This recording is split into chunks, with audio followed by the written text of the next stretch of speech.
Hi everyone, and welcome back out to Harvest Hills Ranch. Still looking to get a good workout in? Well, today I'm going to show you how to do that with the most budget-friendly equipment options possible. So, hey guys, I'm Dr. Arland Hill, and I have a passion for all things nutrition, health, and wellness related, and I enjoy sharing the things that I've learned over the years with you. And today we're going to be talking about how to get an efficient, high-quality workout in and not have to feel like you've got to spend a lot of money on it. So I'm going to show you 3 pieces of equipment that I like that aren't going to cost much but are going to take your workouts up a notch. So with that being said, let's jump into number 1 here on our way through all 3.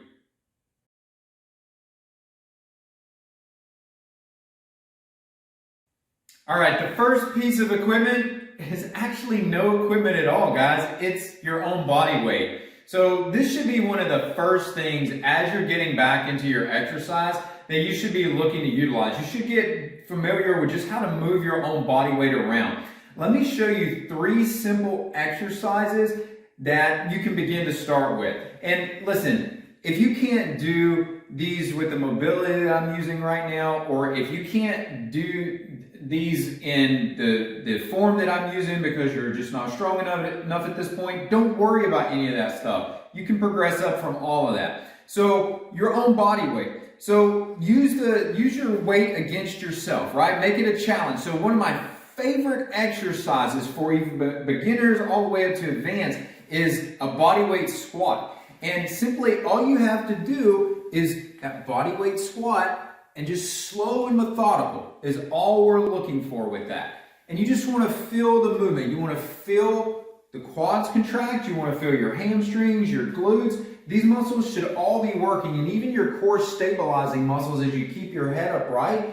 This is just a simple way to do this. So use your body weight in that way. Now you can go down and you can do a push-up. Right, so this is one of the most common things, one of the most common exercises. Everybody knows what a push-up is, but you can just simply do a push-up, right? Slow, methodical is all we're looking for here, right? And there's different ways you can do that. You could go down to your knees if needed. You could go to the wall, and you could actually use the wall to begin to build up some upper body strength. It's whatever you can do. And then the third one that I like, just as a starting point that can actually help you build up some of that strength, we're going to go back down here, is we can do a plank. And literally you can just begin to use your body weight and have a static hold of that movement. And we'll just hang out here until, you know what, I can't do my plank anymore and I've got to relax. So when you're thinking about how can I be active, just think about initially how to use your own body weight as resistance. And you'll be surprised how good of a workout and how hard you can start breathing just using your own body weight.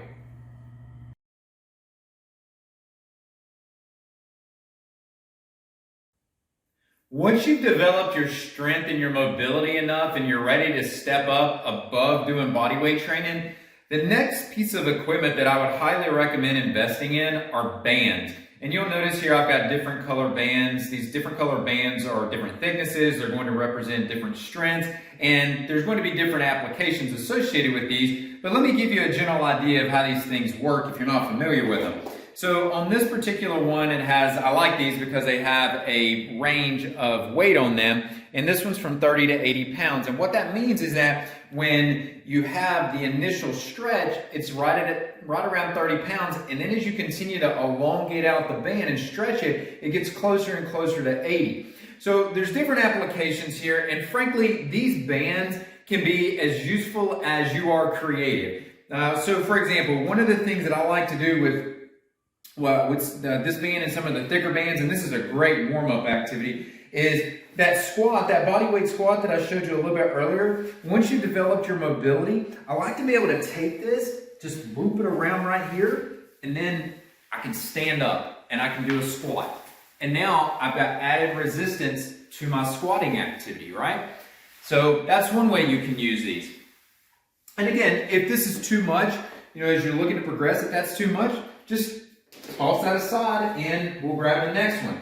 So what else can you do with these? Well, and I'm just giving you ideas here to show you why this is such a useful piece of equipment.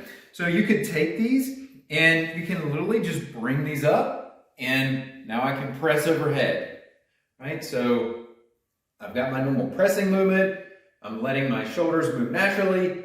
And so we're not going to get into all the mechanics of these different exercises. I'm just showing you core equipment to use. You know, you could do this with curls. If you wanted to do some type of tricep extension, you know, you could do something like that. Point being on these is that these have a ton of utility. And one of my favorite applications for these, I talked about warm-ups and how to warm up in other videos, is I like to use these to do warm-up types of activities. So if I'm doing what I call prehab, you know, where I'm just doing some, say, for example, I'm doing some external shoulder rotation in here, something like that. These bands work great for doing that kind of stuff. There's all kind of applications on these, but again, your use of these is truly only limited by your creativity. For example, with the next piece of equipment I'll show you, I combine that with this purple band, and what I do is I like to lock down one end of this purple band and put my heels through here and just pull out and do a resisted hamstring curl. So all kind of ways you can use this. So these, I would highly recommend implementing the bands in, even when you've progressed up into a much more confident level of working out. You're going to find that you go back to the bands routinely. As I started using these, it was very interesting to me how much I have incorporated them into my workouts, and I don't see that changing anytime in the near future. Even when you need to, I mean, you might, hopefully I'm trying to give you ideas not to have an injury, but if you do have an injury at some point, these are great to help rehab through an injury as well.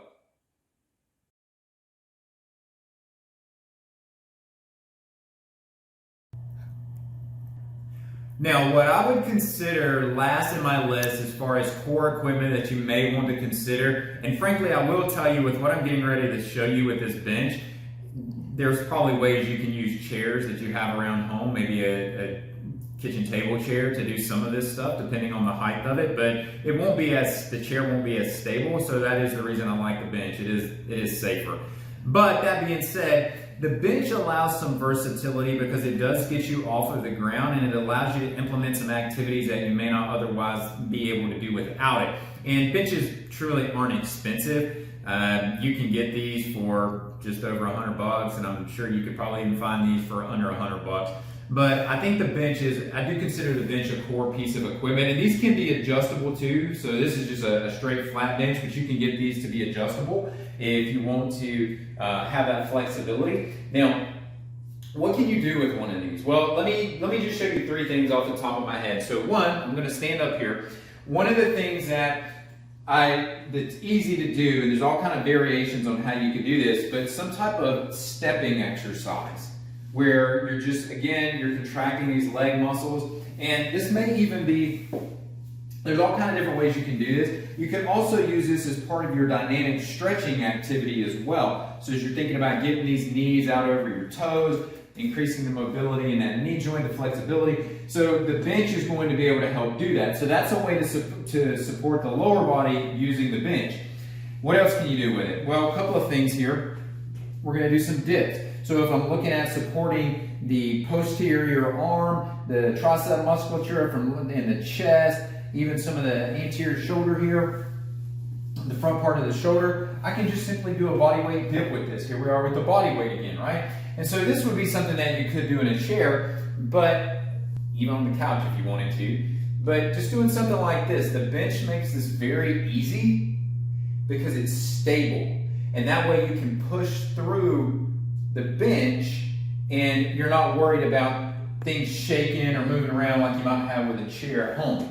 Now, let me show you one other way. So we talked about lower body there, we talked about upper body. And even, let me say this on the lower body, I was talking about squatting. And so one of the things that you can do with a bench is you can use the bench as the bottom of your movement, so to say. So for example, how low should I go with my movement? Well, you can squat down till you touch the bench, and then you can stand back up. Squat down till you touch the bench, and then stand back up. Or if you're just trying to develop the legs and the mobility, and you need a safety net, so to say, something to catch you, just in case you can't get back up, boom, there's the bench right there, and it increases your safety in doing the activity. Now, there's another piece to this that I like as well. So what I want to do, I'm just going to angle the bench here. And we talked about upper body, we talked about lower body, and what I'm going to show you is a way to do your core musculature, and more importantly, looking at the posterior part of the body. The posterior chain is what we call this. So I'm going to show you an activity that's going to work the lower back, the glutes, and the hamstrings. And even after years and years of different activity, being athletic and strength training, this is still an exercise that I depend on. So just simply a reverse hyperextension right there. That's simple. Right? But what I like about the bench part of this is that the bench gives me something to latch onto. And I can be slow and methodical in that movement. But now, I'm training all of this posterior musculature back here. So, I consider this without any weights. You can see it when I made these recommendations for the core home gym equipment, the core things that you need to progress. You haven't seen any weights in anything that I've recommended to you, no free weights whatsoever. And so use your body weight, number one, move up from there and go to the band. And then number three would be incorporating a bench, because this is not only going to allow you to do other exercises, it's going to add a level of safety, and it's going to diversify the exercises that you've already incorporated in and give you some different ways of doing those. So think about adding these, and you don't have to add all these at one time. Don't think that at all. These can be added slowly over time. Getting that body weight doesn't require anything, right? So just be as creative as you want to be with that. But add them slowly over time as you progress in your capabilities. So with that being said, guys, I hope you found this helpful. Hey, if you're looking for more information about what I do with my patients and some of the things that I help them work on and improving their health, go to drarlandhill.com. If you're looking for more information about food raised with uncompromising standards, go to harvesthillsranch.com and see what Lee and I are doing as far as production of food. And until next time, hope to see you soon, guys. Dr. Arland Hill.